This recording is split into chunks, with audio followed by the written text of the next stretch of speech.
Michael Andrews and the Mysterious Call. In 2015, Michael Andrews, a student at the University of Southern California, was out with his roommate Steve, heading to a frat party off campus. The night began like any other, until Steve realized he had forgotten his phone back in their dorm. Despite being in an Uber already, they chose to continue their journey without turning back. During the party, the two friends separated to mingle with others. As Michael stood among the crowd, his phone rang, the caller ID showing Steve's number. Expecting a quick word, Michael answered, but instead, all he could hear was static. Through the distorted noise, he could make out a voice that unmistakably belonged to Steve. "Come back to the room," the voice said urgently, before the call abruptly ended. Worried, Michael left the party and took an Uber back to the dorms, desperately calling and texting Steve, but there was no response. When he arrived, he found the dorm eerily quiet. Steve was nowhere to be found. Strangely, Steve's phone was sitting on Michael's bed, its screen displaying a list of missed texts and calls. An hour later, Steve returned confused and concerned. He claimed he had never made the call.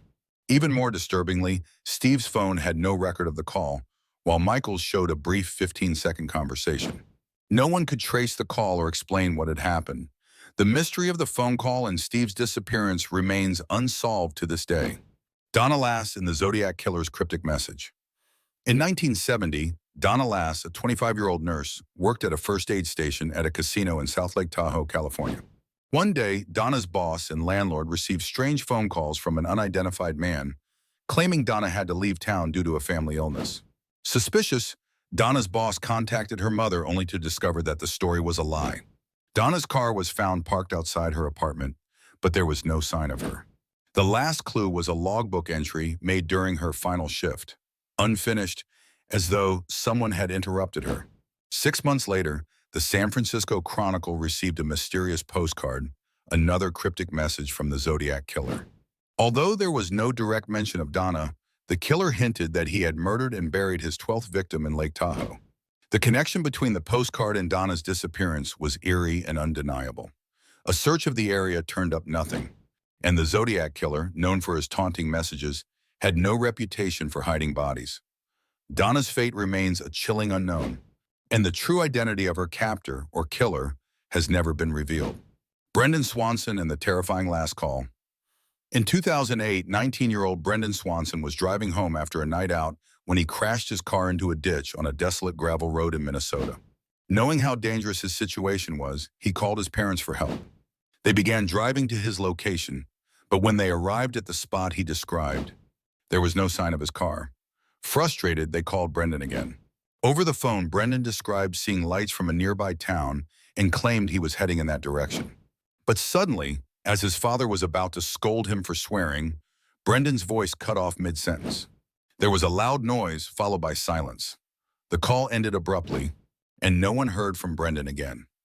Despite hundreds of volunteers and dozens of dogs searching the area, only his car was found. What happened in those final moments? What did Brendan see or hear that caused him to stop talking? The mystery of his disappearance remains unsolved, and the chilling last moments of that phone call still haunt his family to this day. The static, screaming calls. A Reddit user named Stacy Kalupski shared the terrifying experience of her brother, who received strange calls in the dead of night. Every night around 2 to 3 a.m., his phone would ring, and when he answered, he would hear nothing but a disturbing noise, static mixed with screaming. It was a sound that chilled him to the bone. After a month of this, he changed his phone number, hoping it would end. For a brief time it did, but then the calls started again, at the exact same time, with the same horrific noise. In desperation, he decided to backdial the number. An old man answered, bewildered and confused, insisting he had no idea what the caller was talking about. But this didn't stop the calls. Terrified, he switched to a new phone company and changed his number again. And just like before, the static screaming calls resumed. One night, in a final act of defiance, he backdialed the number once more, only to hear a different person on the line, equally confused. Soon after, he lost his job and, with it, his phone. The call stopped, but then something even more chilling occurred. Stacy's mother received a strange message on her home phone. The same static screaming noise was there. Her brother's fear reached a breaking point, and when he backdialed the number again, it had been disconnected. The calls never came again, but the mystery lingered. Who was making the calls and why? What was their purpose? The terror of those screams still echoes in their minds. L'Enfant's harassment. In the 1970s, Bashir Kaushaki opened a thriving restaurant in Washington, D.C. For over a decade. Everything was successful until, in 1983, he became the target of relentless phone harassment. The calls came multiple times a day, every day, filled with bizarre, taunting messages. The caller was eventually dubbed L'Enfant, a name that referenced the creepy imitation of a child's voice. At first, the harassment seemed like a minor annoyance, but it quickly escalated. The calls turned physical when Koshaki's car was vandalized. And soon it became apparent that this was no random act. Whoever was behind the calls was after more than just torment. They were trying to break him. The harassment continued for years with no signs of stopping. Even the FBI was involved, tracing the calls only to find they were coming from various payphones, making it impossible to pinpoint a single culprit. As the years wore on, the calls evolved into a full-on campaign to drive Koshaki to madness. The motivation behind the harassment remained unknown. Who were these people, and why were they tormenting Koshaki? The mystery surrounding L'Enfant remains unsolved, with the sinister phone calls continuing to haunt him for nearly a decade. William Wallace and the mysterious caller. In 1931, William Wallace, a London insurance agent, was known for his love of chess. One evening, after a regular chess club meeting, he received a mysterious phone message from a person asking to meet him the next night to purchase an insurance policy. When Wallace arrived at the address given to him, it led to an empty lot. Convinced it was a prank, he returned home.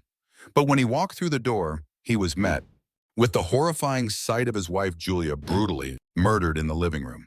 The mysterious caller became the prime suspect, but when the police began investigating, they uncovered a shocking twist. It was William Wallace himself who had left the message, likely to create an alibi. The investigation suggested that Wallace murdered his wife, then staged his alibi by traveling across town. However, the time frame didn't make sense. There was no way Wallace could have committed the murder and returned so quickly. The jury still found Wallace guilty, but fortunately, the Court of Criminal Appeal overturned. The true killer was never identified, but some suspect a former employee of Wallace's insurance firm, seen wearing bloody gloves and cleaning his car on the night of the murder. Tanya Alexander's mysterious disappearance. Jason Alexander's family began receiving strange phone calls years before the disappearance of a woman named Tanya.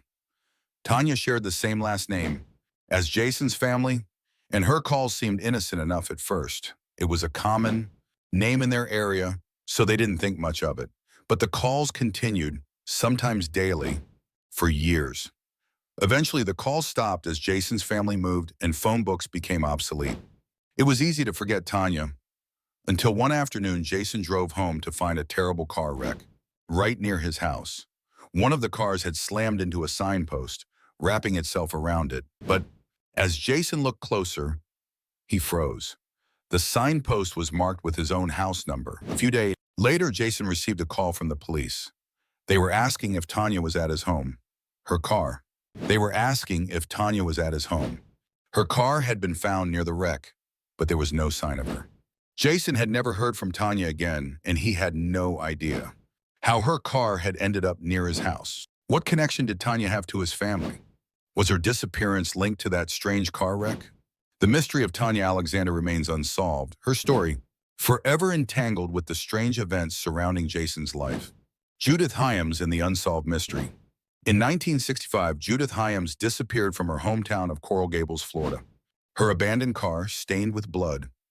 Blood was found in Atlanta, but there was no sign of Judith. As the investigation began, a bizarre detail emerged. The key to her house, which was left at a nearby gas station, inexplicably disappeared the night of her disappearance. 3 months later, Judith's phone bill revealed several untraceable phone calls to different states, places where she had never been. But what disturbed investigators the most were the strange, indecipherable messages left on the answering machine of her parents' house. Who had been calling? Her. And where was Judith? Her whereabouts remain unknown. Her story has never been solved. The mysterious calls from Judith's phone may have been an important clue, but they were lost forever when the phone company failed to trace them.